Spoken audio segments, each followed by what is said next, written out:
श्री गणेशाय नमः। श्री सरस्वत्यै नमः। गंगातरंगरमणीयजटा कलापं गौरी निरंतर विभूषितवर्मभगं नारायण प्रियमनङ्गमदापहरं वाराणसीपुरपतिं भज विश्वनाथं। शंकर भगवान की जय। श्री शिव महापुराण विश्वेश्वर संहिता 12वां अध्याय।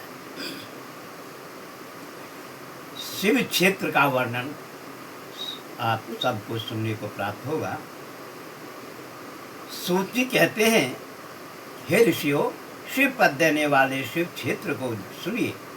क्षेत्रों में पाप करना वज्र की तरह दृढ़ हो जाता है।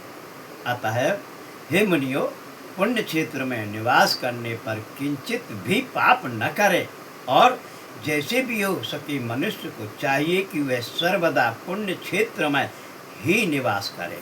गंगा आदि नदियों के तट पर अनेक तीर्थ हैं। 60 मुख वाली सरस्वती नदी बड़ी ही पुनीत है।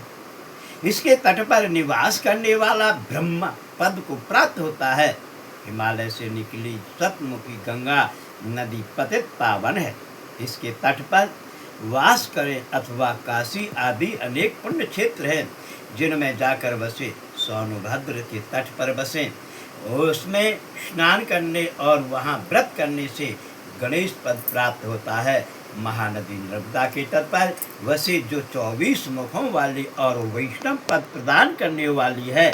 12 मुखों वाली तमसा नदी, 10 मुख वाली शिवा नदी और महापुण्यदायक गोदावरी के तट पर वसे, जहाँ वसने से ब्रह्म हत्या तथा गो हत्या का भी पाप नाश हो जाता है। यह 21 मुख वाली गोदावरी पुण्य लोक देने वाली है। इनके अतिरिक्त 18 मुख वाली कृष्णा नदी विष्णु लोकदायक और स्वर्णमुखी नदी को 9 मुखों वाले हैं, और जो ब्रह्मलोक से च्युत हुए प्राणियों को अपने तट पर जन्म देती है।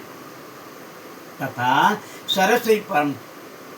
सरस्वती पंपा कन्या श्वेत नदी और महापुण्य कावेरी, जिनके 27 मुख हैं, ये सभी पुण्यदायक, शुभप्रद और स्वर्गदायिनी हैं। ये भी पुण्य क्षेत्र शिव लोकदायक और शिव संबंधी अभिष्ट फलदायक हैं। इन सभी नदियों और क्षेत्रों में स्नान का अपना अपना उनका एक पृथक पृथक पर्व है।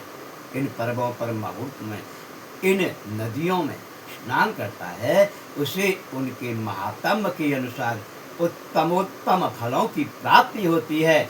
यदि सदाचार, सद्वृत्ति और सद्भावना से बुद्धिमान पुरुष इन नदियों के तट पर निवास करता है, तो उसे अनेकों प्रकार की रिद्धि सिद्धि प्राप्त होती हैं। किंतु ऐसे पुण्य क्षेत्र में थोड़ा भी किया हुआ पाप मनुष्य की बड़े बड़े पुण्य का नाश कर देता है, और जब उतने ही समय तक उसके लिए प्रायश्चित करे तब वह क्षय होता है, क्योंकि पुण्य ही ईश्वर को देने वाला है। कायिक वाचिक पाप तो शीघ्र नष्ट हो भी जाते हैं, परंतु मानसिक पाप ब्रज लेप के समान होता है, जो कल्प कल्पांत तक नहीं छूटता, और वह केवल ध्यान से ही छूटता है। जब ध्यान और तप से जब शरीर को सुखावे, तब कहीं उनसे छुटकारा प्राप्त होता है। बोल शंकर भगवान की जय।